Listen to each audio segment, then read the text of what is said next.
दोस्तों आप सभी का स्वागत है एक बार फिर से आपके अपने YouTube channel India new jobs में। आज एक बार फिर हम आपके लिए हरियाणा कौशल रोजगार निगम से जुड़ा एक लेटेस्ट अपडेट लेकर आ गए हैं। आज की इस वीडियो में हम जानेंगे कि हरियाणा कौशल रोजगार निगम के अंदर किसको कितने नंबर दिए जाते हैं और किस बेस पर दिए जाते हैं, और आपका सिलेक्शन होगा या नहीं होगा आप इन नंबरों के हिसाब से अंदाज़ा लगा सकते हैं। तो ये टोटल 150 नंबर का जो है खेल होता है, जिसके द्वारा जो है हरियाणा कौशल रोजगार निगम के अंतर्गत जितनी भी भर्तियां आती हैं उसका सिलेक्शन किया जाता है। सबसे पहले अगर हम बात करें तो weightage of basis of annual family income of the candidate, यानी कि जो आपकी फैमिली आईडी के अंदर जो इनकम है उसके आधार पर आपको मैक्सिमम 40 अंक दिए जाते हैं।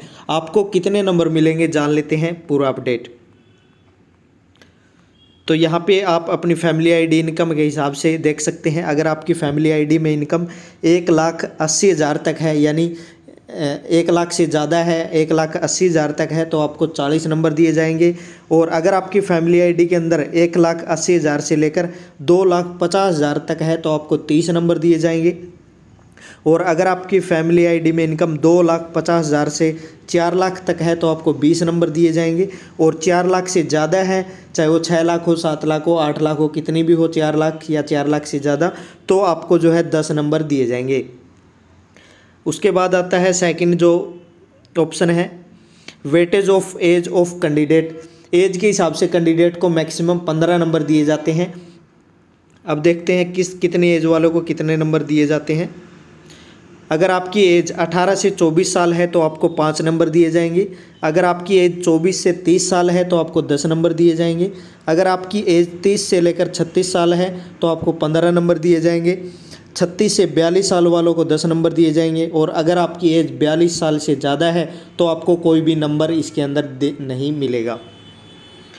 अब आ जाते हैं हम तीसरे ऑप्शन के ऊपर। तीसरा जो ऑप्शन है, skill qualification beyond the essential qualification for. इसके अंदर यानी कि जो आपकी स्किल के आधार पर जो आपकी क्वालिफिकेशन आपने आईटीआई कर रखी है और साथ में अप्रेंटिसशिप कर रखी है तो आपको 20 नंबर दिए जाते हैं। ये डिपेंड करता है उस भर्ती के ऊपर। जिस तरह से आईटीआई से रिलेटेड अगर कोई भर्ती निकलती है तो ही आपको ये 20 नंबर दिए जाएंगे। उसके बाद अगर हम बात करें फोर्थ ऑप्शन की, weightage of socio economic criteria. Socio economic के आधार पर आपको 5 नंबर दिए जाएंगे। जान लेते हैं पूरा अपडेट किसको मिलेंगे नंबर 5। यहाँ पे देख लीजिए, weightage of 5 point shall be admissible to the candidate based on following criteria. अगर आप विडो हैं, यानी कि अगर आपकी शादी हो चुकी है, तलाक हो चुका है, या आपकी पति या पत्नी की डेथ हो चुकी है तो आपको इसके अंदर 5 नंबर दिए जाएंगे। The first of the second child and applicant father has died before attaining age of 42 year. यानी अगर आपके फादर की डेथ हो चुकी थी 42 साल से पहले तो आपको यहाँ पे 5 नंबर दिए जाएंगे। द फर्स्ट और second child and applicant father had died before the applicant had attend the age of 15 year. यानी अगर आपकी एज आपके फादर की डेथ होने से पहले 15 साल या उससे कम थी तो आपको 5 नंबर दिए जाएंगे। ये 3 ऑप्शन है, अगर आप इन तीनों ऑप्शनों में से बिलोंग करते हैं तो आपको ये 5 नंबर दिए जाएंगे।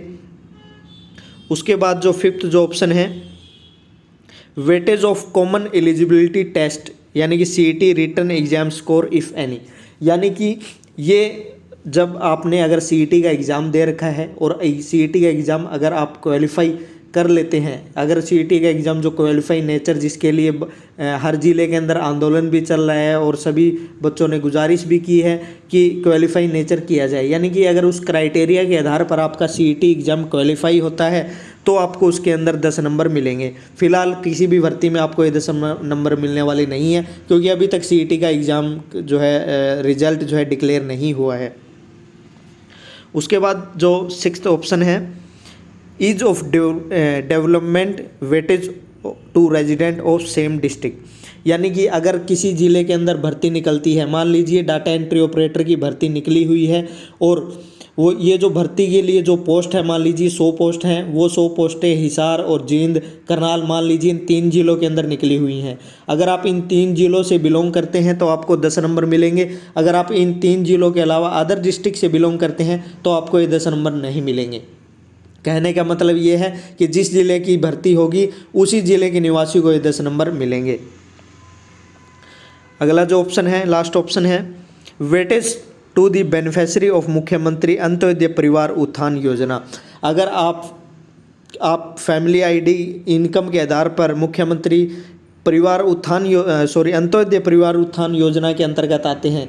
इस योजना के अंतर्गत वो परिवार आते हैं जिनकी फैमिली आईडी के अंदर इनकम 80,000 या उससे कम है, तो ऐसे परिवारों को जो है 50 नंबर दिए जाते हैं।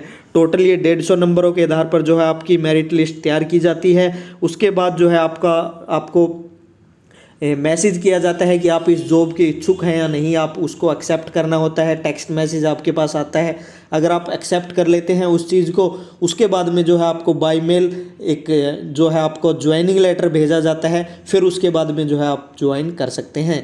अगर आपका फिर भी कोई डाउट है तो नीचे कमेंट बॉक्स में पूछ सकते हैं। वीडियो अच्छा लगा हो दोस्तों लाइक और शेयर ज़रूर कर दें। Thanks for watching this video. मिलते हैं ऐसे नए अपडेट के साथ नई वीडियो में।